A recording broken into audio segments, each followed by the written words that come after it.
What's going on, everyone?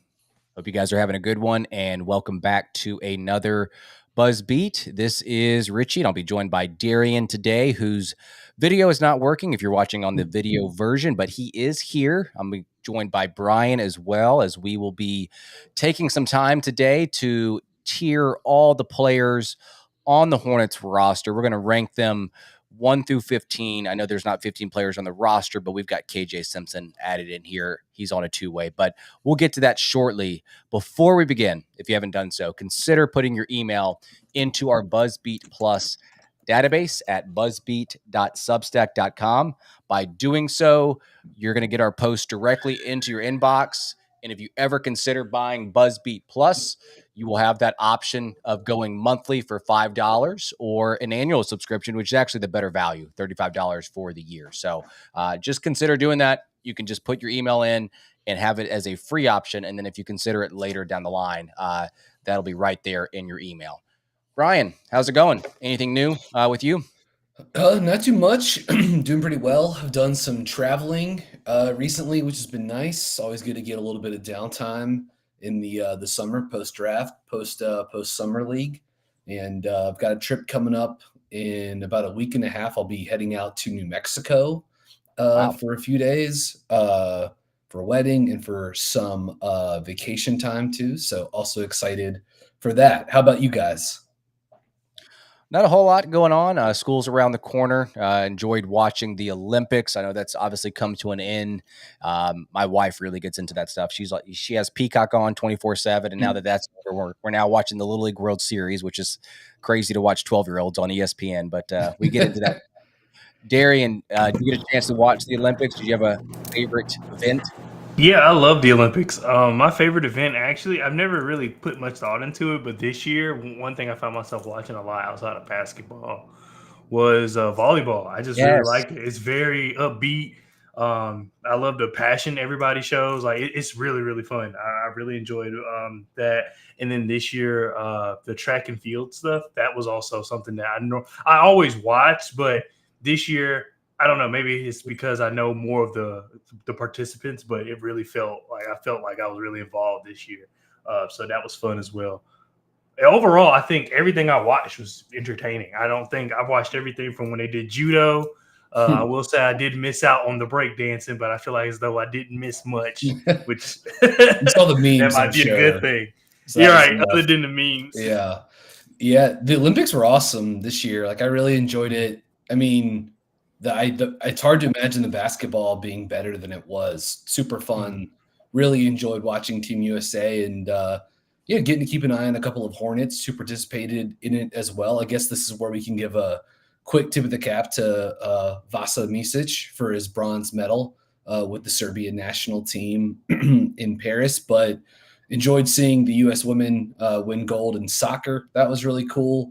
Enjoyed seeing the U.S. women rugby team pick up a bronze medal. Really enjoyed. They were sort of like the first week of the Olympics, like one of the best stories, one of my favorite teams to follow. Swimming and track and field are always fun, and then gymnastics was amazing too, including Simone Biles. Like, what else can you say? But it was awesome, and the last two games that the Team USA men's team played in Paris were incredible, and I enjoyed the commentary of Noah Eagle, Dwayne Wade, and Zora Stevenson as well, an Elon alum who was doing sideline reporting for basketball at the Olympics. So very cool.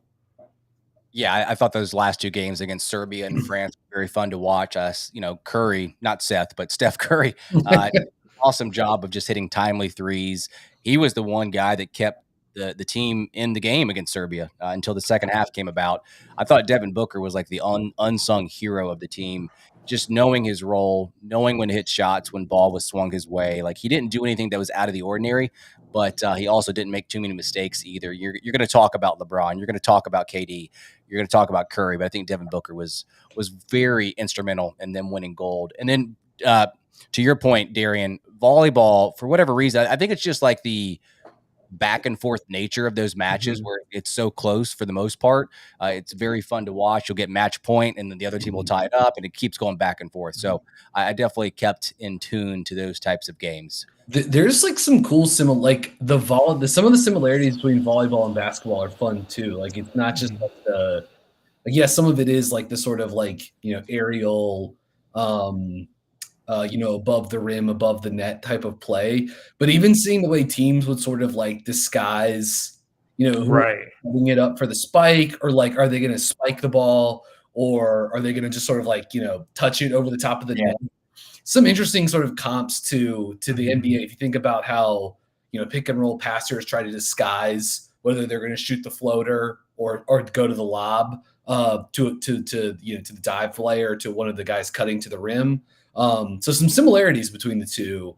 I feel, in like, I don't want to get too far ahead of ourselves here, but Brandon Miller played pretty well with the Team USA, with the select team, and some of the footage from Vegas of them scrimmaging against the eventual gold medal winning USA team. It looked like Miller played pretty well.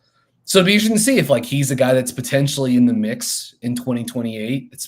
Maybe he might be on maybe he's not there yet or whatever, but I kind of could see Miller being a guy that has like a Devin Booker style role, within Team USA, right? Sort of like slots into the 3-and-D, guard or wing spot. And he showed right away playing with the Hornets last season that he could, be the guy that's like, spotting up, making the extra pass, like before he sort of started to like take on more, a larger share of the offense. So I don't know, maybe just something to keep in the back pocket for a few years from now.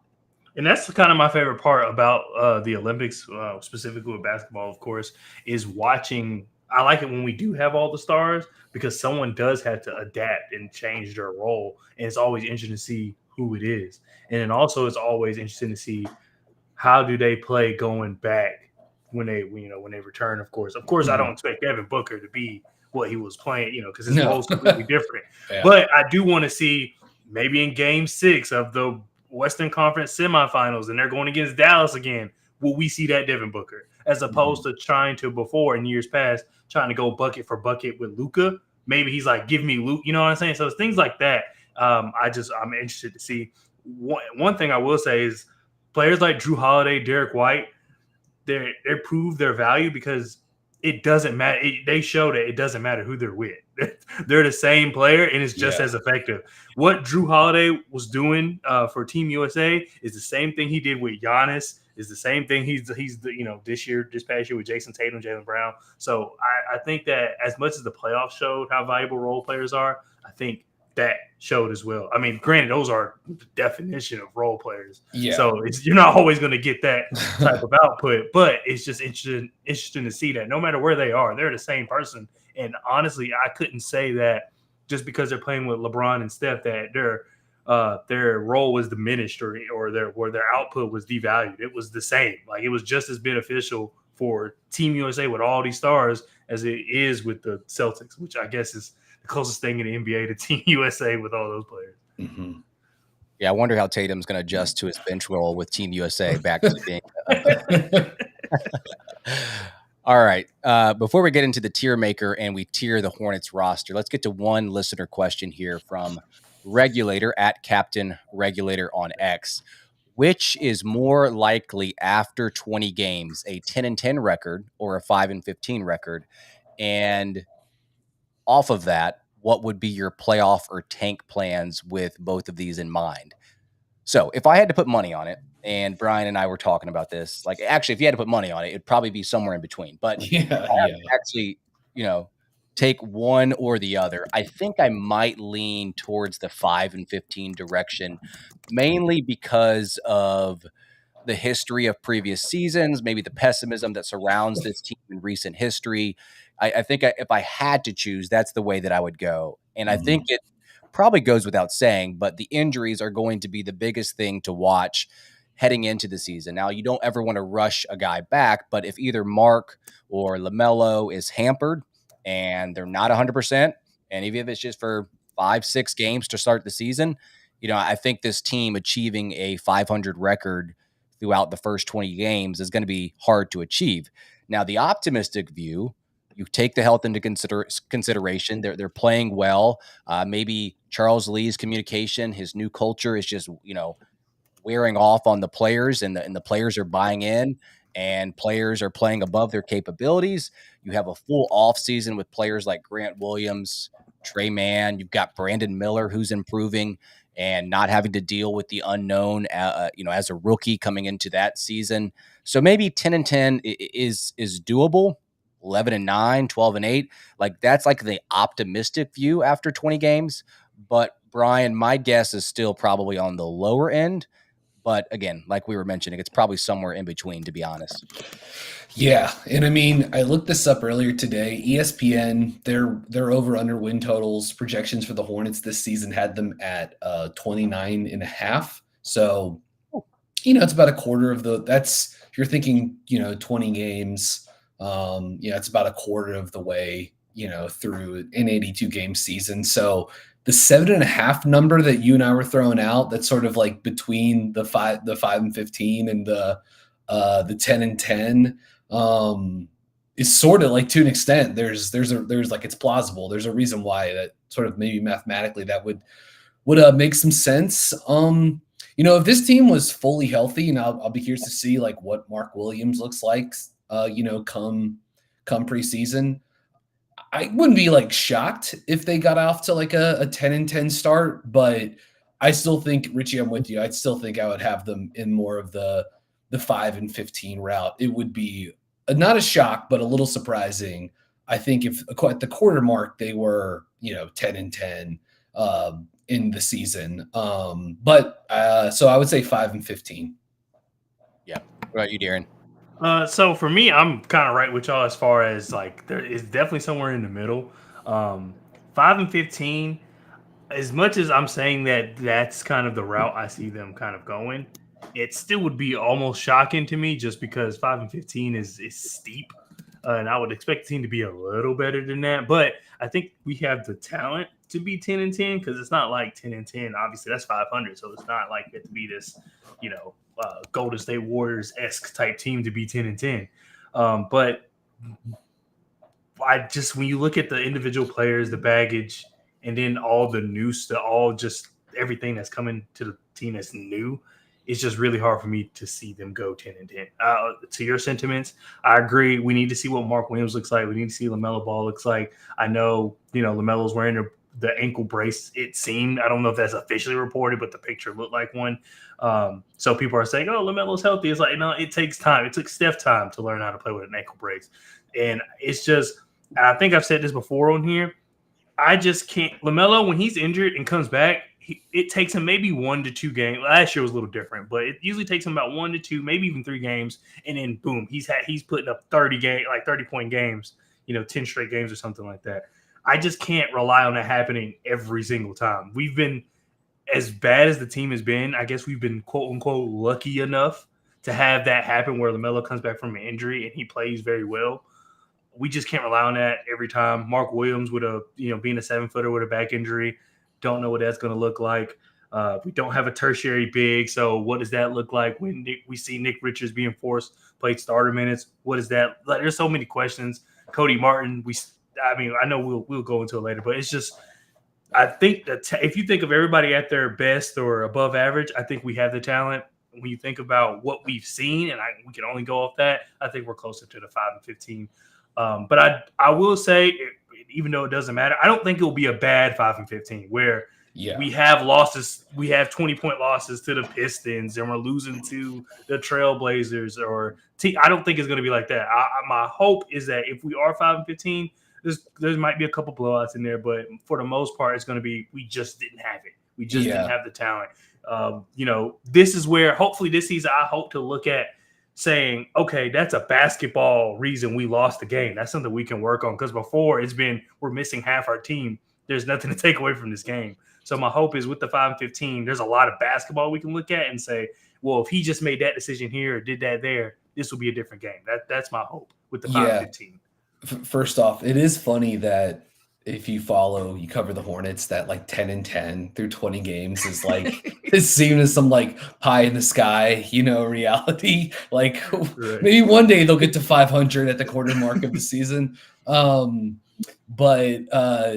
jokes aside, if they were to get to 10-10 this season, that probably means that like one of Ball or Miller is probably like they're both healthy and one of them's probably made a jump, which is like kind of exciting to consider the the reality of a healthy LaMelo and him playing together with Miller, and one of those guys are both sort of like making a, even if it's not like a big leap, like a, at least like a tangible one, or something that's, more than just the sort of like incremental growth. And yeah, I don't know. Like I will be curious to see this team at full strength, what the lineups look like, what the offense, like how it, assuming like it will be actually, if they were to also be 10-10, like is the offense driving it? Is it the defense? What does Mark Williams look like? Is he healthy? So I don't know. It would be curious to see like what the DNA of this team will look like once they actually get going. And then the last thing I wanted to mention, just to piggy, sort of like to bounce off what Darian was saying, is like, I hope LaMelo is healthy and plays 75 games this season and is an all-star. But I do think what we saw after the deadline last season with the addition of Seth Curry, Vasa Misic, Trey Mann, they have more like, playmaking insurance on the roster now. And I just think even heaven forbid an injury to LaMelo Ball, I think they're still going to be able to put out, like they're still going to be able to like have creativity with the ball, running pick and roll on the court. You're not going to have to go to the Ish Smith, Frank Ntilikina, like forcing Terry Rozier into being your primary ball handler. Like I think they'll have more sort of like more options to go to, which will make, even if they were 5-15, and LaMelo's hurt, it would be a more palatable watch. You know what I mean? As opposed to some of the offensive struggle fests that we've seen over the last decade with them. Yeah, and there's a second part to this question, but I don't know if their plans would really change, like playoff or tank, depending on what their record is. I think that Charles Lee is going to coach this team to his best of his abilities. He's going to try to put out the best team possible. They're going to compete. I don't think they're necessarily going to switch or change their course of action if they are 10-10 or 5-15. I think if they are 10-10, it might be because a lot of things went their way. They were a little bit fortunate, and it probably will even out in the end. But I don't think they'll necessarily like go all in for the playoffs or tank completely if they're 5-15. I think we're just going to see this season kind of play out. So yeah, I will say if they were 5-15, sort of, again, I think context is important, but maybe it wouldn't be a surprise. Like if they're 5-15 and Cooper Flag is averaging, 18-9 on 50, 40, 80 shooting at Duke, like all of us at that point in time, right? Because, it's halfway through the college season or whatever. Like, I don't know. Like there's a certain point where I could see them like being like, all right, we got to pull the plug actually. And you have the regime to your point, you have the regime to do it. Brand new. Yeah. They have nothing to lose. The future, I mean, as so far as we can tell, is with them, as much as we know, they're it seems as though they're all on the same page. So I don't see it being a part of a way where Charles Lee is like, oh, we're 5-15. Now I got to change all the rotations around and try to, gain his lead back. It's like, no, if like to your point, if they're 5-15, I think they're going to come. They seem like a very communicative group. If they're going to come together and say, look, Cooper Flag is going crazy. He probably just had by this point, a 20-point game against North Carolina and a game-winning shot, as much as that would hurt. But like, if that's the case, then they'll definitely, and with this class also being extremely, extremely, I wouldn't say top heavy, but the top players are just really good. I don't think that it's going to be one of those seasons where they kind of just play it out. I think if the prospects are doing what I guess they're supposed to do, I feel as though cutting the plug early will probably be the best bet. But context, to your point, Brian, is everything. It depends on injury, it depends on performance, depends on a lot of stuff. I don't think straight up 5-15 warrants it, but depending on what the 5-15 looks like. Yeah, that would still maybe be like a little early. Again, context being really like the important factor here. Health, and then you got to think about the East as well, which we have no idea what that's going to look like. Yeah. All right. There is one more question sent in by Greg, but we're probably going to get into that on an upcoming episode at handles_Messiah. So thank you for submitting that, Greg, but we'll talk about that later. We're going to go ahead and I'm going to share my screen here on tiermaker.com, which I'm sure a lot of you guys are familiar with. And as we have here, we've got 1, 2, 3, 4, 5, 6 categories that we're going to take each individual Hornets player. We'll talk about it between the three of us and place them in a category. So the top tier category is a potential multi-time all-star player. Do we see that in the future of any of these players? We're going to put them on the top tier. After that, it's high-end starter, maybe top 3 guy on a starting team. Depending on, if it's the Hornets, it might be a top 4 guy. It's really dependent on the team. You have low-end starter, a guy that probably is the 4th or 5th starter on a team, maybe, is seen sometimes as a guy that comes off the bench. Then you have the playoff rotation bench player, a guy that may not start, but should see time within the top 7, 8, 9 players. And then you've got a guy that we're thinking, okay, minimal role. This is the second to last rung here, a guy that probably shouldn't get a lot of playing time this year. It's really going to be spotty minutes for this guy. And then we have a bottom rung where it says G League material. And these are the guys more specifically for this upcoming year that, probably going to be stuck in the G League. Next year, it might be a different question altogether, but this is specifically for like the upcoming immediate future. And what we're going to do is kind of go one player by one player. I don't really have a specific order. I can just take any of these images down here and we can kind of go from there. So we'll start with Grant Williams. We'll get our kind of thoughts on Grant Williams and then kind of go from there in terms of what category. So for me personally, I think Grant Williams on this team is perfectly fine coming off the bench, and I probably would pencil him in as the 6th man for now. But as far as this tier maker goes, I do think you can make the case that he's probably maybe a low end starter on the Hornets. I just think with the way that Miles Bridges is within this rotation, you might expect him to start. Very versatile guy, Grant Williams. He can do a lot of different things on the offensive end in terms of playing inside out or outside in. Very much a connective piece, a playmaker.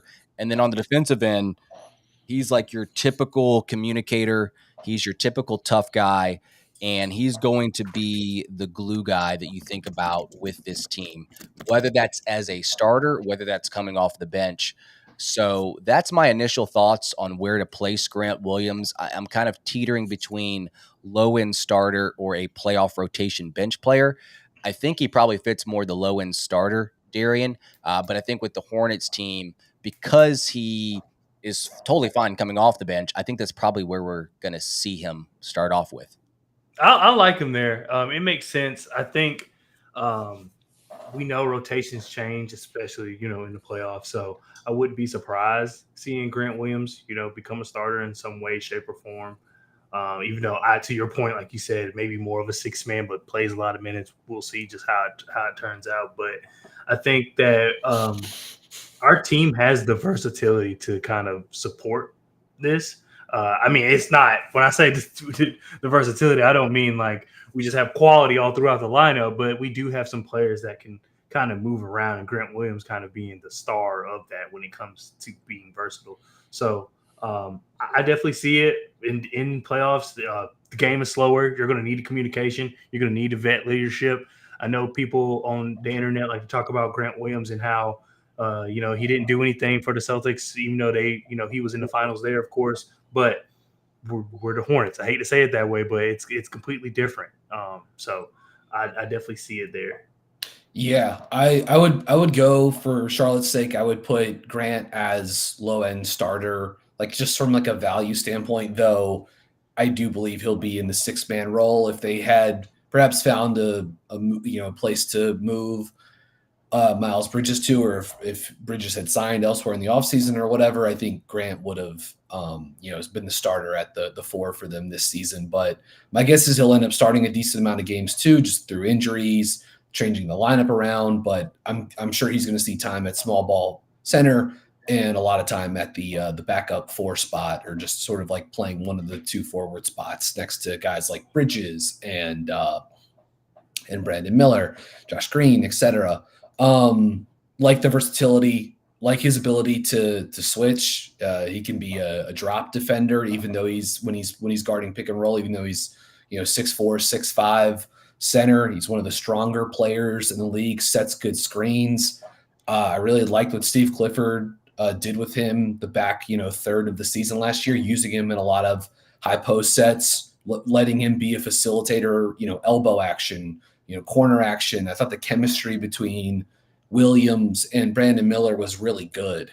And is one of those things that sort of like has me wondering, like, even beyond Grant, just the importance of having like a front court facilitator and sort of like handoff hub type player. If Miller's one of your top offensive options, sort of like off ball mover, gravity, potentially gravity bending movement guy that you have.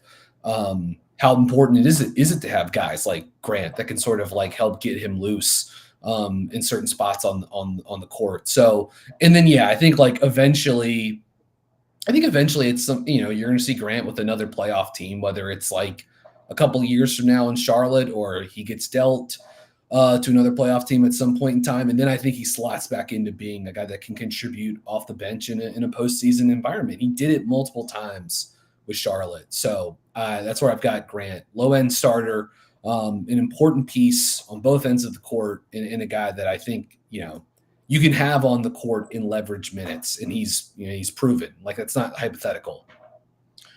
All right, let's move on to Lamelo Ball down here. I'm going to go ahead and put him in the top tier, unless you guys have any objections here. No. Potential multi-time All-Star, and it's the easiest one. It's the easiest one to do on this entire roster. Yeah. It's kind of ironic that he actually got in as an All-Star because of an injury, but but he played well that season, and I think he can replicate, what was that, 2022, 23, or was it 2022, 23? It was 21, 22. It was his second year. That's what it was. Yeah. That's what it was. But age 20 season, he was an All-Star. Yeah. Crazy. Just his overall impact on both ends of the court. Obviously, offensively is where he shines the most with his playmaking, his shooting, whether that's on ball or off ball. He has the ability to kick and drive and kick, I should say. I think he needs to finish a little bit better around the rim. And I think that's just something that's just probably not going to maybe ever come because of the physicality with him. I think defensively, he's not great as a point of attack defender, but I don't think he's a zero by any means on that end. But when you look at the East, like, there are some good guards, Brunson and Donovan Mitchell and Halliburton, but there is a path for where this guy can be a top 4-5 guard in the East, and he's going to be in consideration for his second All-Star appearance. So, as you guys were saying, I do think this is probably the easiest one to place. Yeah, I feel like with LaMelo. Oh, go ahead. Just real quickly, I mean, had a great season scoring out of the pick and roll last season when he was healthy, when he was on the floor. The height, 6'7", the passing vision, either in the open floor or him, picking out cutters out of the pick and roll.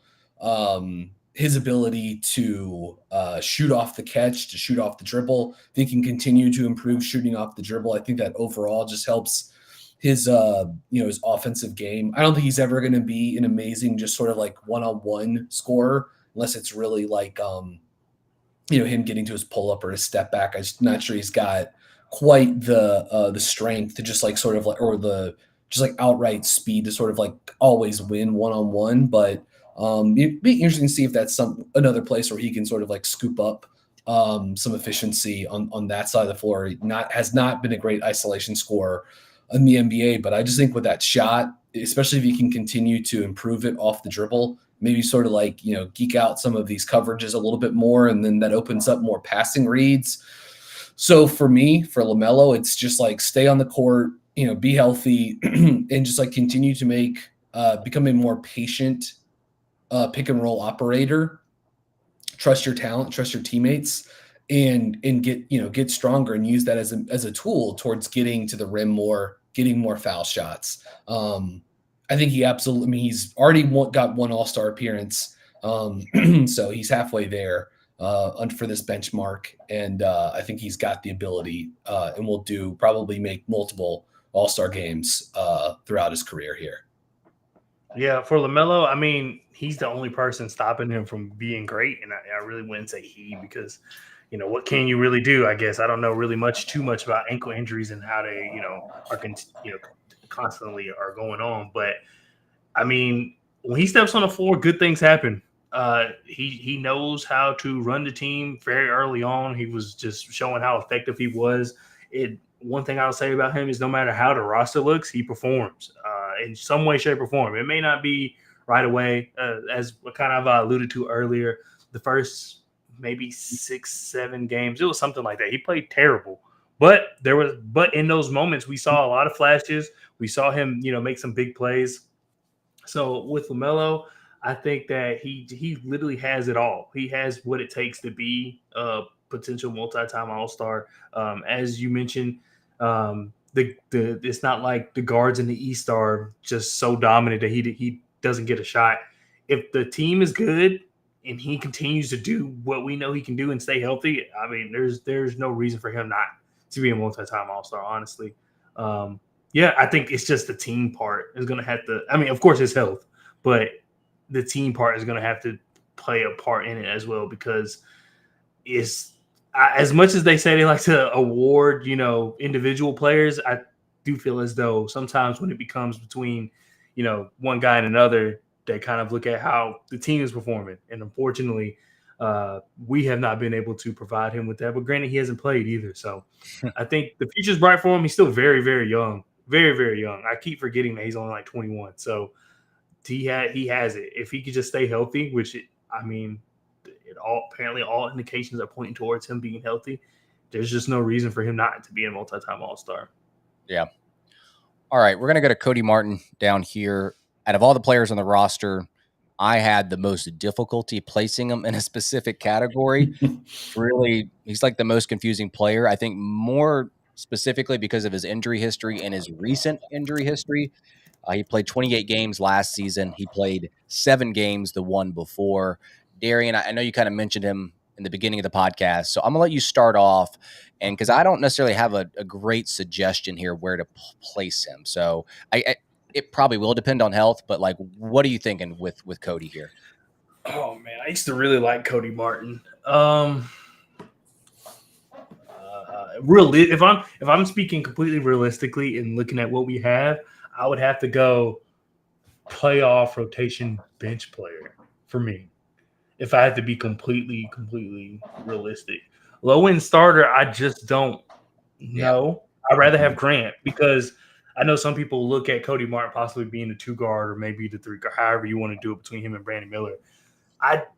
He just hasn't shown enough. Granted, when he does play, a lot of times they're asking him to play point guard. So maybe him playing in this more, off-ball wing role maybe will be beneficial and just having ball handle a little bit and play make a little bit.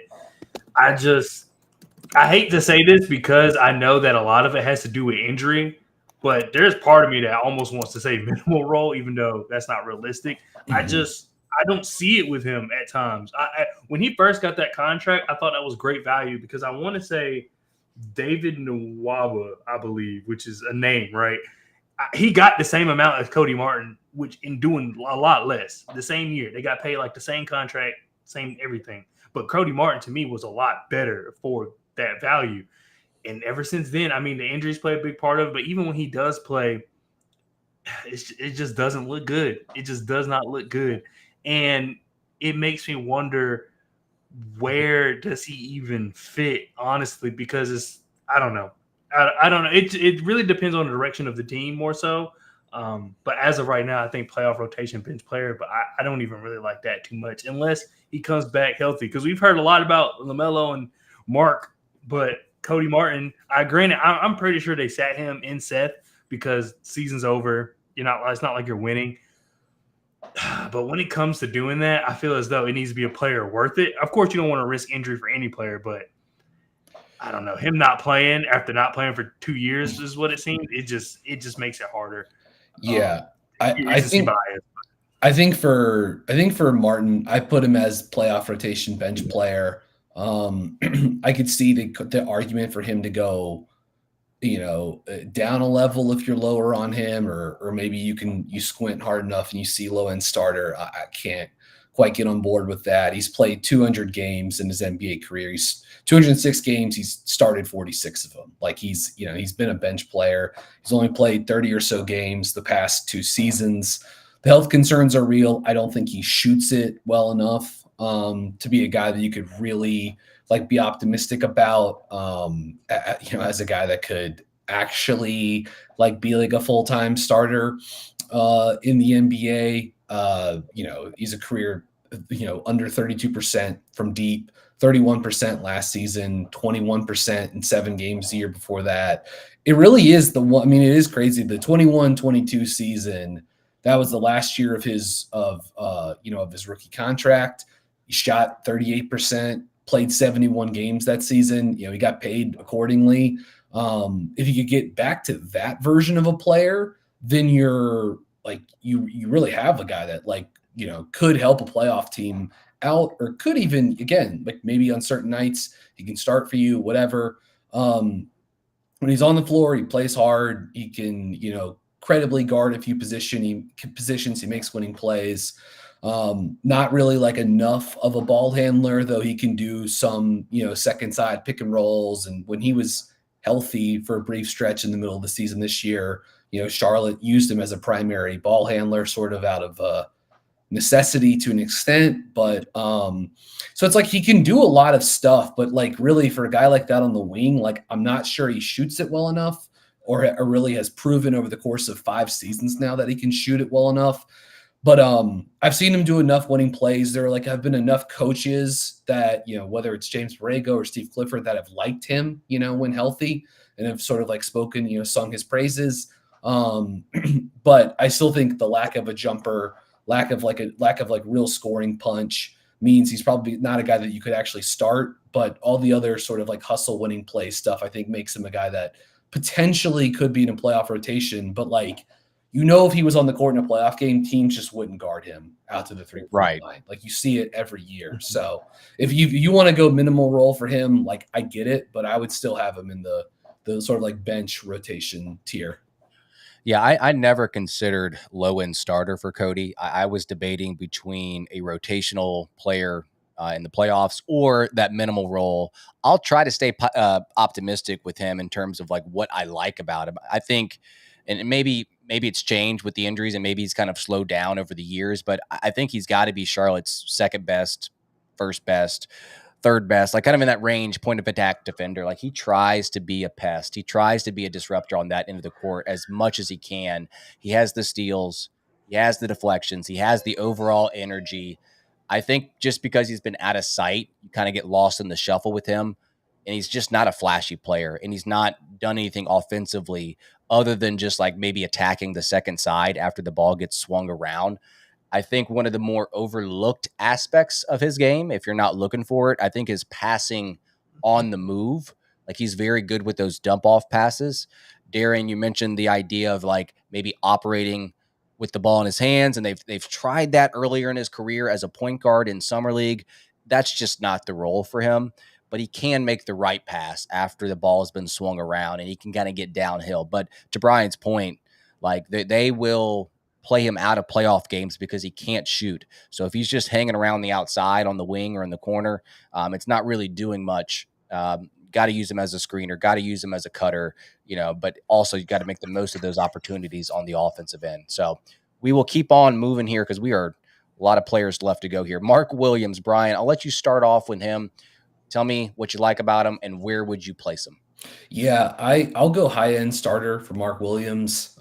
Stinks that, his second year was pretty much a lost season, but can be a good drop defensive center, has shown some mobility and some scheme versatility, guarding pick and roll, can be an explosive finisher out of the dive game.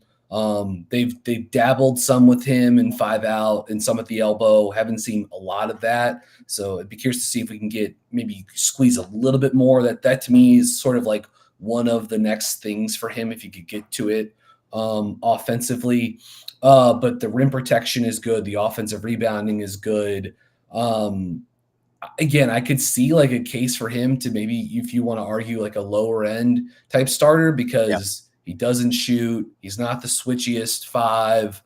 He's not a great passer. He's not like a proven, never has been, even going back to Duke, shown much as like, or anything really as like a short roll guy. There have been flashes in summer league or with Charlotte, but it's not a reliable thing. So you put him on the court in certain situations, like what's he doing offensively other than, screen roll and trying to, like, get on, mash dudes on the glass?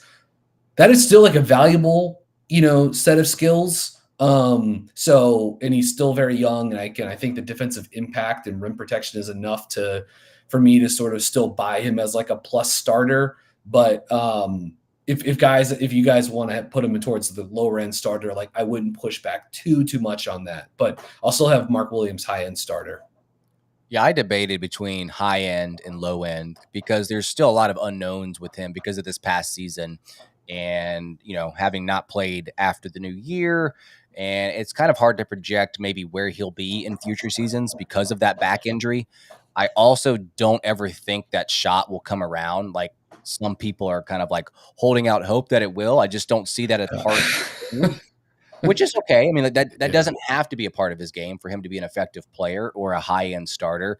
But, he's obviously going to eat up the paint defensively. He's shown some flashes with like nimble feet here and there on the perimeter when it comes to late shot clock situations. And offensively, you just kind of know what you're getting out of him. A very defined role. You know what you're getting out of him in terms of a pick and roll big. He plays that role very, very well. And I made a mention of this today, but I actually think the next element of his game that he needs to strengthen is actually his passing. Like, not saying he shouldn't worry about the shot, but like focus mostly on the passing. When you've got Ball as your lead guard who can attempt shots from 30 plus feet, and you've got a lot of these hard hedges and doubles that are coming LaMelo's way, you leave Mark in these situations where he has the ball on 4-on-3 situations, and he's got to make the right play. He's got to make the right read. And you want to punish teams when they send two players LaMelo's way. So I think that's the next element of his game, where if he had that in his game right now, I'd feel more comfortable placing him in the high-end starter. I think he could get to that point, but I debated Darian between high-end and low-end starter. Where did you have him? I did too. He, to me, is probably out of so far, the most gray area player, just because he could be low end starter, could be high end starter. Oh man, I think I would have, for our team. I think I had to go high end, Right. but I can't really argue the low end. I will say what Mark Williams has done, even his very limited amount of time, is that he has made the Charlotte Hornets center position at least commendable, where you don't feel as though they can bring someone off the street and replace him. It's not going to take a Jokic or Joel Embiid to replace him. Like, it can't be someone who's not as good as those guys, of course, to replace him. But you also just can't get anyone and say, okay, you're our new starting center over Mark Williams. So in years past, I felt as though that's what our center position was, which was I almost could bring anybody off the street and get similar production. So I think that having Mark Williams is at least it raises the floor. I don't know if it raises the ceiling, but I feel as though it raises the floor. And with currently what we have with the team, I don't think it's too bad. As far as, I mean, when you look at our group of guys, he's one of the better players. So I think that I would go high end just because of what's around him, and what he can be. But as far as if anyone were to say low end, there's literally nothing I could say to stop them. It makes sense. So he's a low end, high end starter. That's what we'll call him. Right. Perfect. All right, we'll speed this up because we still got a lot of players here. So Brandon Miller's next on the list.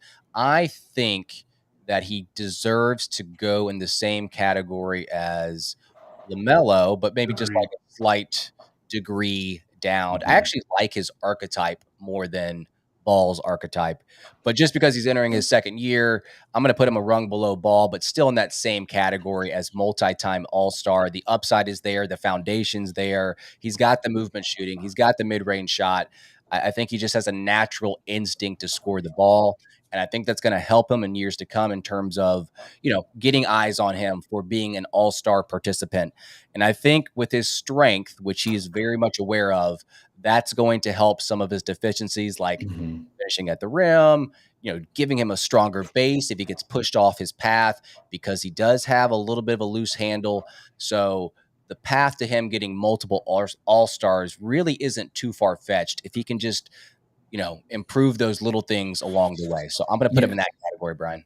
Yeah, absolutely. I'm not sure Brandon Miller is gonna be like a perennial all-star, where he just makes like 5 straight or 6 Right. straight or whatever. But I could see him making, 2 or 3 and sort of like constantly being in the conversation for it.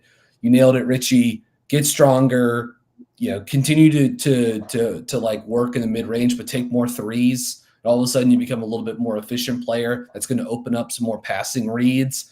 And I think it's just going to be good for them to keep finding pieces to put around Miller that can help him, like we talked about with Grant Williams. In a full season of having a guy like Lamelo that could also set him up would be great. I'm curious to see like where he is as a passer and a playmaker. Like, does he get downhill a little bit better this season? Does he finish more through contact? He obviously had a nice season scoring out of the mid range, and he's got some tricks in the pick and roll. But just like, what are sort of like the next steps there? Because like that's gonna have to sort of like to get to all-star status, like you've got to be like pretty good at doing that type of stuff. And then obviously he'll have to shoot the hell out of the ball too. But off to a good start with that, and he's shown that he can get up looks from deep in a bunch of different ways in a bunch of different sets. So I'll say Miller, multi-time all-star. Again, I don't see him as like a perennial guy, but I could see him being someone that makes a couple throughout the course of his career into his prime. I agree. I see him being a multi-time All-Star. One thing I really like about Brandon Miller is that I feel as though everything coming into this last season that I had questions about, I was able to see flashes of. And it doesn't always mean that it was over a 20-game stretch, 10-game stretch. Sometimes it was a game here or there. But it did show that he was able to do it. And considering the lineups we had with him, I felt like that's pretty impressive. To be able to do so, especially as a rookie, especially with just so much surrounding the team last year, outside of just injuries to our two key main players. So Brandon Miller, I think, has everything what it takes from the skill set to the personality. He just seems like a guy that when you think about how good he is, it's just like, how is this guy not going to end up being an all-star? It's just he has that mentality of just wanting to get better, wanting to do right by his teammates. He just has the mentality of an all-star. And then it also helps very well that he's also pretty good at basketball, especially considering, he's going into the second year. All right, Nick Smith Jr. is next. He is a very young guy. I think, in my opinion, probably needs a little bit more polish, a little bit more efficiency to be considered a guy who gets heavy minutes on this team, especially considering the log jam of guys at his position. I think the biggest positive that stands out to me for Nick Smith Jr. is his motor. It's his energy. And I think that just lines up perfectly with what Charles Lee is preaching and he wants out of his players. I do find it hard to believe that his 3-point efficiency from last season is sustainable. I think that is going to regress naturally, and we might get a better view of how good a player he is, how good a shooter he is from behind the arc next season and the season after. So in my opinion, I kind of fall between. Actually, no, I was pretty solid on this one. I put him as a minimal role here, Darian. I agree. I really like Nick Smith Jr., but I agree. I think minimal role is fine. I do hope that maybe he can show something and slightly be a playoff rotation bench player, but I don't think that's just me because I like him. But in reality, I think minimal role players kind of fits him. To your point, I do like that he is showing some kind of improvement in areas where we really weren't looking for improvement, if that makes any sense. I know that of course you want every player to be a good defender, but I think for us, we were looking more so for him to be able to create for himself more, finish, a little bit more.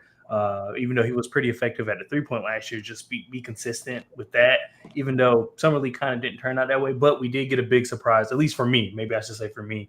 His defense, I think, really picked up. I just wasn't looking for that right now. And the fact that we got it, I hope that that's an indication of him improving in the future in just different areas, because it feels as though he understands the game and understands what he needs to do. It's just, will he do it? There's been a lot of players we could say who would have been good if they actually did what they said they were going to do. But to your also what you said, he's very young, very, very young. And there is a path for him to take the spot if he so desires and puts in the work. It's not like, kind of the role I would say his max is at is filled with the Charlotte Hornets. So it's there for the taking if he wants it. Yeah, just to bounce off, I mirror what you guys said. I like his verve. I like the effort he plays with defensively. Going to need to get stronger. Needs to get a little bit more patient. Playing in the pick and roll, operating in the pick and roll. You can still, the passes, the timing, it's still just a little off. He settles for runners and pull up twos quite frequently. Didn't make those at a great rate last season on a small sample. But I like his shooting touch. I like the movement skills. He's super young. There's upside. I like him as a player. But I think right now it's harder to have him, at anything above a minimal role. But there is because he is sort of like one of the big player development test cases for this new, coaching staff and front office.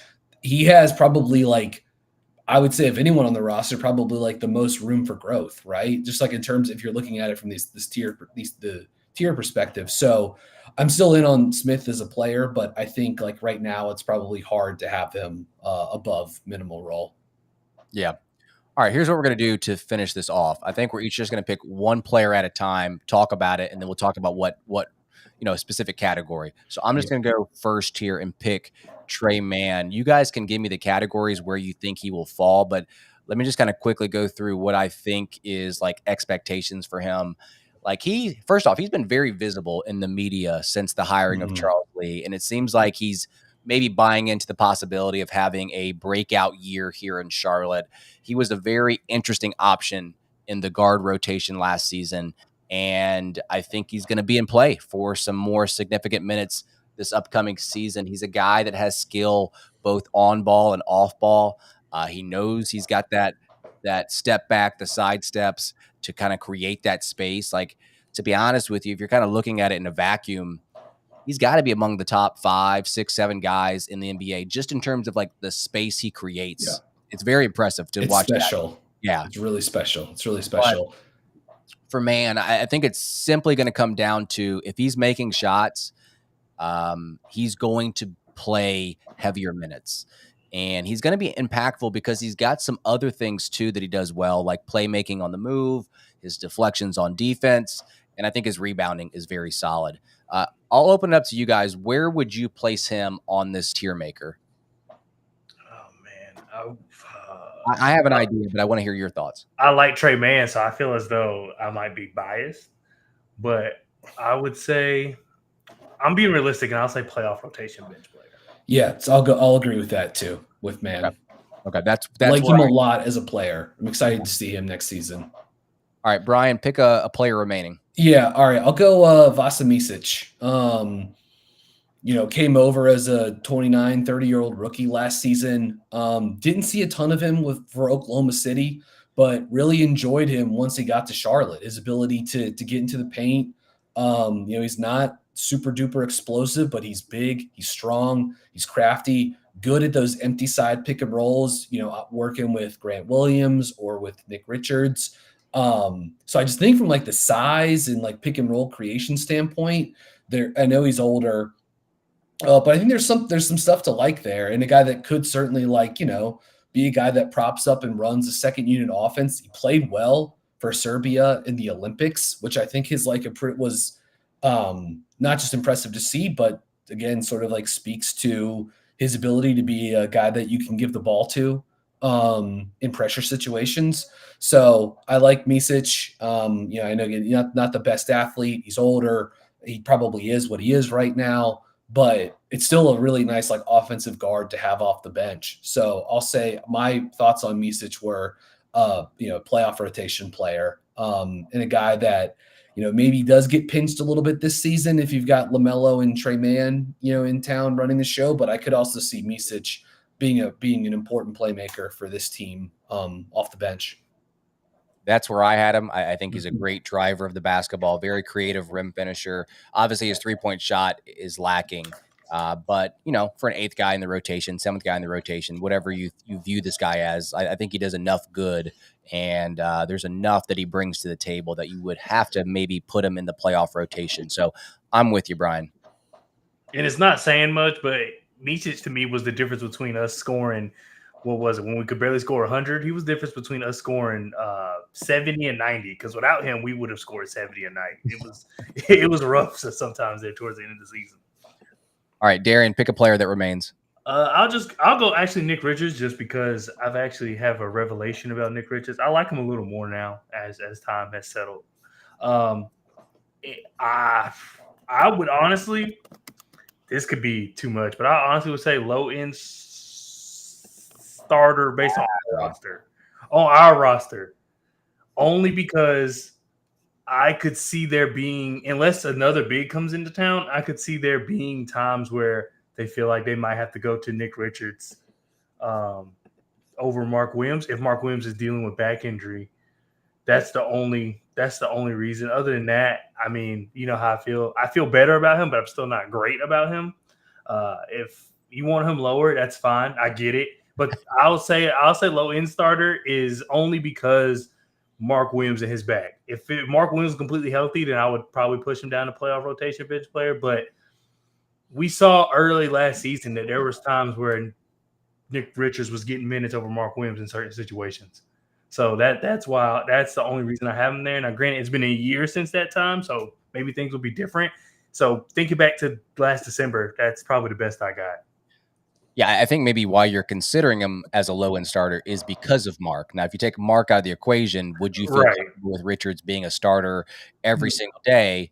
No. Probably not, right? Yeah, I mean, not at all. Yeah. Look, he offers a discrete set of skills. Like, he's a good pick and roll finisher. He can catch lobs, even if he's not like an amazing above the rim player. But he runs the floor hard. He crashes the offensive glass. He gives you a little bit of rim protection. He can play drop coverage. So to me, he's just like a solid backup center. So I've got for him, he doesn't really do much else other than screen, roll, dive hard, hit the glass. But that stuff still is useful, especially for a backup center. I think defensively he's playable. So I'll go for him. I had playoff rotation. Yeah, and he does seem like a guy, though, that would get played off the court in huge chunks of time during the playoffs. So very matchup dependent, but sure. I'm going to vote 2 versus 1 here, Darian, and and I have no problem with that. I promise. Yeah. I thought you were going to have him like in the G League. Okay. No, that's why I was like, maybe I'm being too hard on him, but only because of Mark. Mark. Well, I'm going to go to Seth Curry. I'll pick Seth Curry here, and I like Seth Curry. I think there are certain situations where he should or could be playing consistent minutes for this team. But there's a part of me that wonders if he was mostly brought back, not just because of his name, but because he can be a guy like maybe not Taj Gibson's level, but more of a locker room guy, a guy that, they need a veteran piece in the Charlotte locker room. He's a very good shooter, good mid-range player as well when he's run off the line. I think he's a good rim finisher too for his size. He's just limited because of his size. So I think with the guard rotation, there are other guys that should be getting minutes over him because of his age too. But he's one of the better shooters on the team. I know this sounds crazy, but I think minimal role kind of, projecting, where he's going to be in the next season or two. So Brian and Darian, give me your thoughts on Seth real quick. I think that's fair because defensively, I'm not sure he's like really viable in a postseason setting. He's a great shooter though. And again, he's got lots of playoff experience. So if you want to make a case for him there, totally get it. Don't think there's any problems with it. I wouldn't be surprised if he has a role where if there's injuries and stuff like that, where, he is playing 12 minutes a night and you're trying to see if he gets hot. Or is he going to be in the veteran bench role where he doesn't play that often, but he has 2 to 3 just like big shooting nights per season. He's obviously an incredible shooter.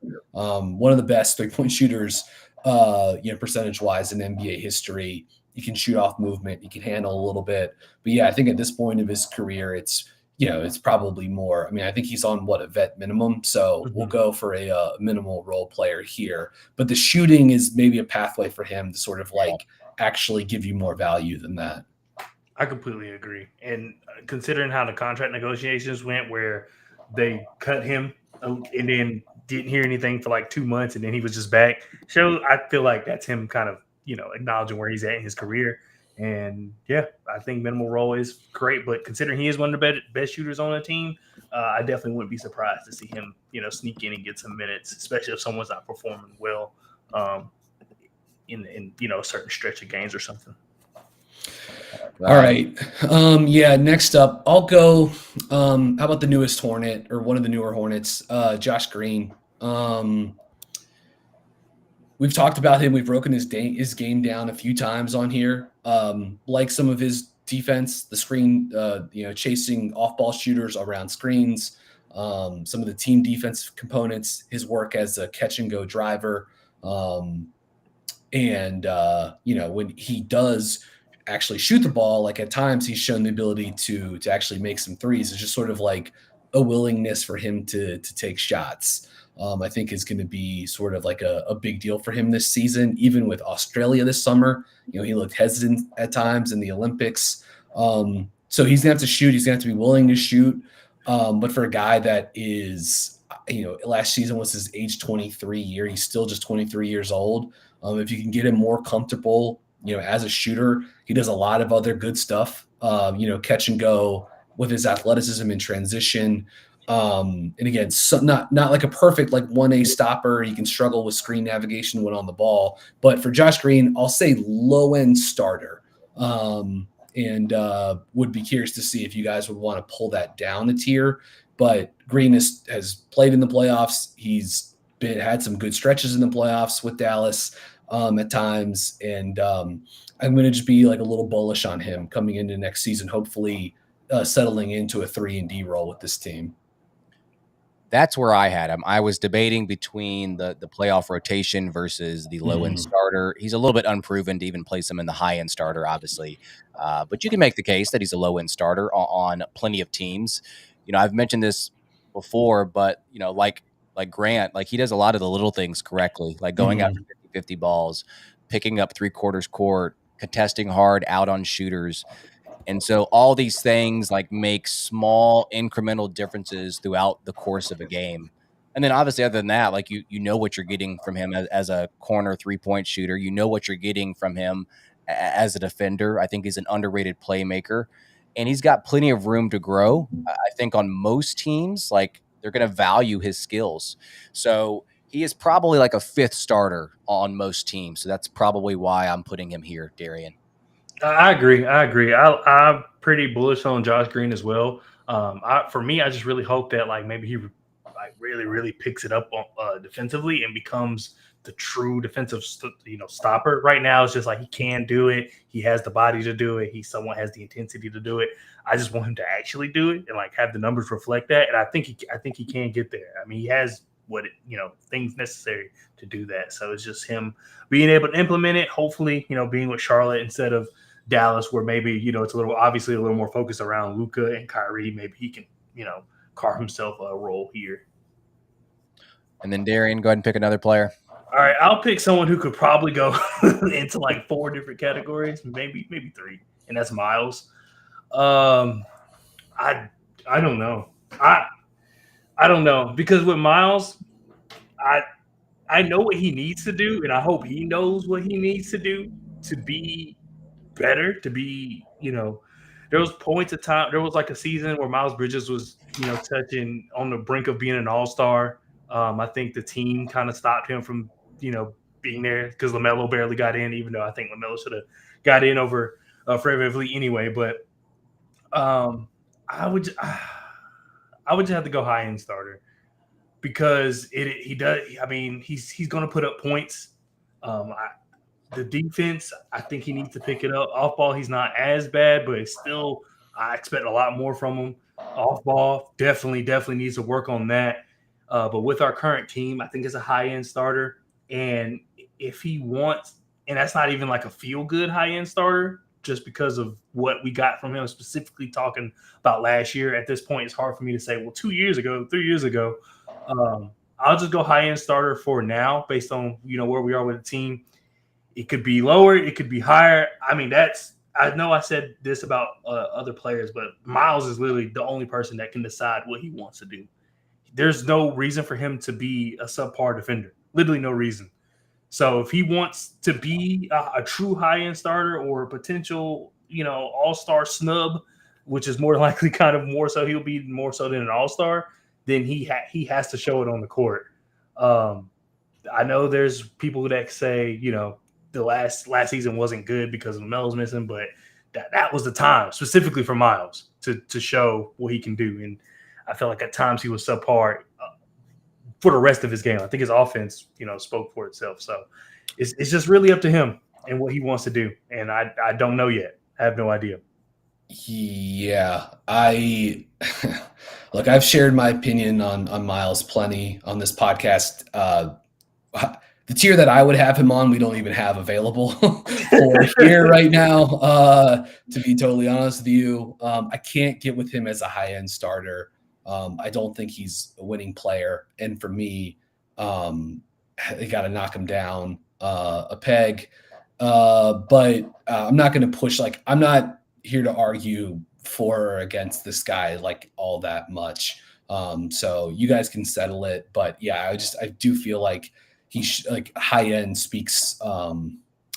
It's just a little bit too much for him. I don't see him as a winning player right now. And to me, it's all felt like pretty empty calories last season from a stat production. So I would probably lean more towards low end starter. But I actually don't really care where we put him at all. Yeah, I had him between the high end and the low end. I think, when you think about his availability, I feel like that's his biggest strength last year, his availability, the fact that he was able to, play a ton of games and, passable catch and shoot guy. He could do some of the other little things as well. Offensively is where you're getting, the most bang for your buck. A lot of deficiencies on the other end of the court. So for him to be a high-end starter, I think he does have to clean up those deficiencies on the other end. He's going to try to compensate as much as he can on the offensive end. And it's really hard to judge where he's at taking a full year off from basketball to no one's fault of his own. But yeah, I mean, it's hard for me to sway kind of up to the high-end starter or really sway down. I think low-end starter is probably the way, the place to place them in. So, all right, 3 players left. These guys are kind of in the bottom 2 rungs. We'll go real quickly here. I think Taj Gibson is minimal role. He's not even obviously available to go to the G League. So that's where you're going to have to where do you guys have Salon and KJ? I guess KJ would have to be G League because he's on a 2-way. Where do you see Salon? Minimal role with the Hornets, or do you see most of his time? It's just tough because next season, I think most of his time is going to be in Greensboro. Right. But this guy to me, he was the hardest guy in this exercise to place. Okay. Because he's still 18, 19 years old. So obviously there's a lot of upside. He's going to get better. The Hornets certainly believe in him as a guy that is a part of their rotation and a starter for them down the line. But it's just kind of far from then. So just sort of what are we doing with this exercise? Are we sort of are we trying to measure sort of value and where that slots in, what their role is going to look like next season, or where they're going to be 5 years from now? I ultimately got to low end starter with Salon, which is maybe a little friendly, but that's obviously I'm projecting out 4 years from now, 5 years from now. Right. And just sort of having, carving out a spot in the league once he's into his early to mid 20s. But yeah, next season, he's going to play most of his time with the Greensboro Swarm. So if minimal role or G League material make the most sense for him because of that, I get it. But I'm sort of if we're going to tap into the upside, then I would have to push him further up the chart.